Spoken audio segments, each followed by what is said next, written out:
And the problem I think right now in our culture is even guys who are on our side, even people who see a Christian worldview are panicking, right? And they're screaming, and it's like, what is going on? You saw this with like the Trump election, right? Like there are people who are like, the end of the world will come if Trump's not elected. It's like, well, all right, let's just calm down here. Let's calm down. Like, right? Like, he's not Right. Jesus. There's no question, you know.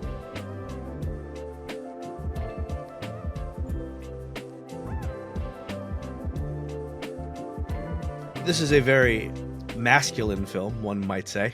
Yeah. It can appeal to Yeah. a masculine audience. And you had mentioned, in terms of the things that you are interested in personally, themes of masculinity and what it means to be a man in our modern culture are of interest to you. What can you say? To ask an open-ended question that might be anxiety-provoking. What is a man? Like, Yeah. where are you at with that kind of thought development?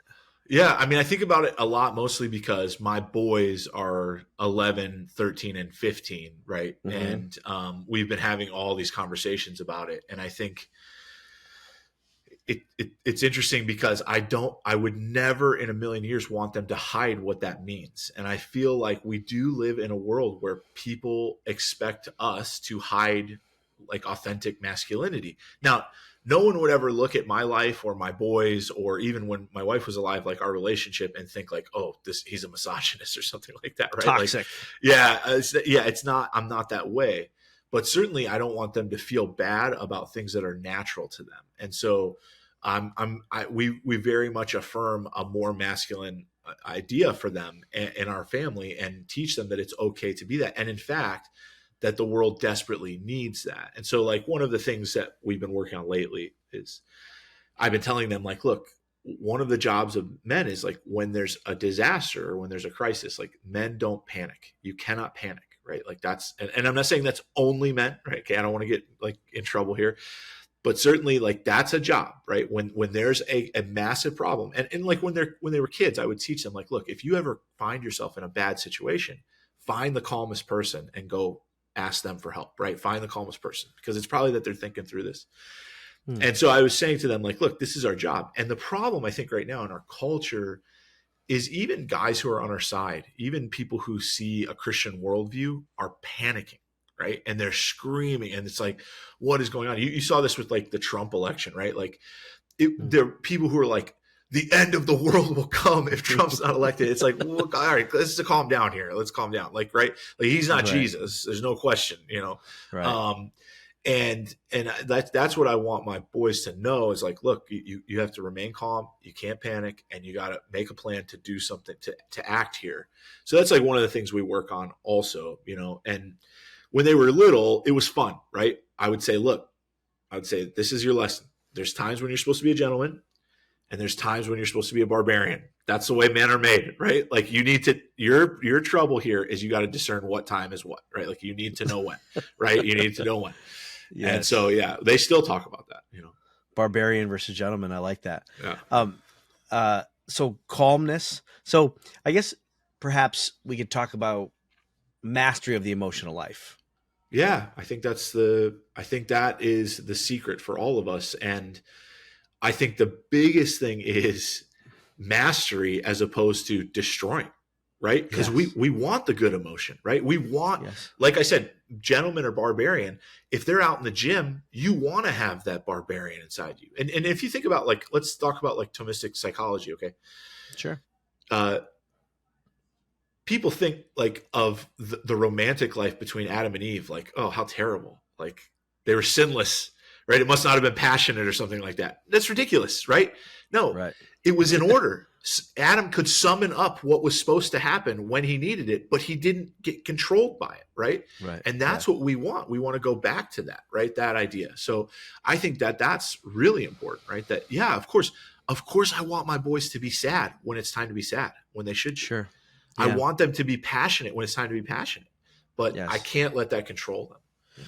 Yeah. Yeah. The validation of the emotional experience rather than repressing. Absolutely. And I think we saw that right in, well, I mean, I'm probably saying something controversial, but I think a lot of the priest crisis there was an issue. Like, it was like, let's just pretend like there is no sex, right? Let's pretend like you don't have a sexuality. And it's like, yeah, that's not healthy. You can't do that. Like, So you're saying men. the scandals you think are a reflection of repression, the larger repression that goes on in the culture or in the Catholic culture, In the or Catholic culture, I think it happened a lot. I mean, priests who I yeah, knew that fell, it was like, yeah, well, you're a sexual being, you're a man, right? There's a lot of yes, chemicals involved in this that you need to deal with. And yes, so, like deciding that one day you're just not going to be sexual doesn't work that way. And in no, fact, we don't want men in the priesthood who don't feel that way, right? Like you want a masculine man to be a priest. So, yeah. I've done some work with priests, clinical work with priests, and something that I've reflected upon with them, and tell me if you agree, is that there isn't enough attention given to the emotional loss that accompanies celibacy.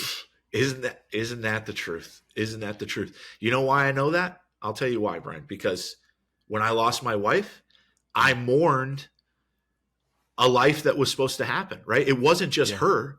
It was right. like, well, what about the future times of Yes. dreams, of houses that we were going to buy and things, and intimacy and all of those things? Of Grandparents, life course, as of grandparents. all Yeah. of those things, right? Of course, absolutely. You're Yeah. mourning a life. There's no question. Yeah. Right. Yeah. It's Because it's almost, so deep within us, right? it's so Yeah. deep. It's like with the primordial sacrament, marriage is the primordial Right. sacrament. Right. Yeah. A lot of times priests are, if attention is given to the celibate life at all, Right. which Right. oftentimes it's not, it's more an emphasis on just sublimating it. Love Right. your bride, the church, and that will just replace the natural desire for marriage and family. Well, when we talked a few moments ago about the place of the emotional life and how our emotions are a proper response to what happens external to us, right? So Right. sadness is a response to loss, like Right. joy is a response to communion. Right. So if you're losing that, and it is good that you're giving that up to be a witness for the kingdom as a priest, well, what about the sadness? Right. What Right. are priests supposed to do with that? Right. And I don't know if the church knows how to handle that kind of psychology. I don't know either. I think there are some seminaries that are starting to do a good job with that, but certainly I don't know that it's happening. I mean, an unspoken crisis right now is pornography in our seminaries, right? Like this is a major issue that seminaries are desperately trying to deal with. Hmm. And it's not easy, right? This is not an easy problem to deal with. You need No. serious help. Like you need professionals, right? But they're all scrambling. Like, what are we going to do here? Well, I agree. Scramble. Like we need to deal with this because it is a major, major problem. I was recently had a conversation with some real close priest friends of mine who just are the greatest guys. But we were talking about homosexuality, and they were saying, "What are you talking about? I've been celibate for 13 years. Just be chaste, right?" And it was like, you have no idea what you're talking about, right? Like It's like this person, white knuckle it. Exactly. It's like this Yeah. person's entire identity is caught up in this idea, right? You don't understand what you're telling them not to do. This is not white knuckling. It is not the way to deal with this. It's not a stoic thing. We have to affirm all of these emotions and realize what's good and what's bad and what comes from wounds, what comes from reality, right? That's very important, right? Yeah, it's interesting how we polarize different psychological experiences, right? So there's this book that came out recently called Bad Therapy. I don't know if you've heard. I just heard of the name. Yeah. Yeah, it's making its way around Catholic circles now. And, Okay. in some ways, it talks about how there's like way too much.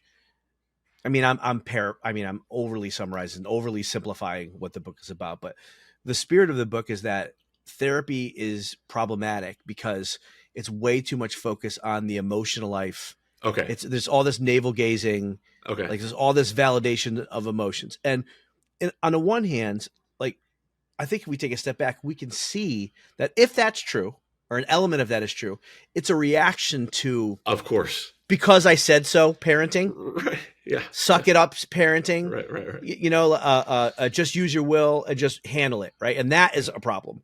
Right. The other side would be a problem too, which is what this book, Right. I think, is pointing out. Of course. And there needs to be a validation of one's emotional experience, and then also I think there needs to be space for virtue building, and knowing that one must actually carry the cross and embrace one's cross and suffer, but it validating the emotional experience of how hard that is. Yeah, I think you're absolutely right. I think there's no question in my mind. I think really good therapists in every profession, you do things you didn't learn in school, right? Yes. There's emotional maturity that comes with it, right? You do things you didn't Absolutely. learn, right? And that's what separates like a good therapist from a bad therapist is like, did Yeah. they learn things like from practice? Are they Yes. continually growing? And I think that they're starting to understand this and affirm the things that need to be affirmed. It's funny. People always say like, do you think there's going to be more need for exorcists in the next 10 years? It's like, yeah, absolutely. Because of the pornography crisis, there's no doubt in my mind. What do you think, is a bigger crisis? Well, I think we're going to need more therapists, right? Because we are doing everything bad to our mental health that you possibly can do right now with social media and all these things. Like the therapists are going to be millionaires, right? I mean, it's going to be that kind of thing where it's like, they're surgeons now, and we're not going to have enough of them. It's terrible. It's terrible. Yeah, if we help move people forward, I mean, there's a lot of bad therapists out there that aren't trained well, that are in it for just that. I mean, for the wrong reasons, to make money, to keep people in therapy so that they can pay their bills. And there's a lot of crap out there, frankly. But the balance of emotional validation and then a challenge to grow. It's the both and, right? It's so difficult to find the both and. Right. People want to pick one or the other. It goes all the way back to the beginnings of the church. Right. Christ is fully God. He's fully God. He's not man. No. He's he's God and man. And the both and is so tough in our minds to keep both things as true. Yeah. Right. When I give an example of healthy parenting in my work, I give this example of taking out the trash, right? So you might say to your kid, take out the trash. I don't want to take out the trash. Right. Well, you have the permissive parenting that's like, okay, you don't have to take it out. Right. And then you have the sort of authoritarian parenting that's like, take it out because I said so. Right. Well, no, healthy parenting is the empathy. Listen, I know you don't want to take it out right now. I know you've had a long day at school. I know you're playing your video game. I know whatever. Right. But I want to teach you responsibility. So some education. I want you to earn your allowance, some learning there, and then take it out.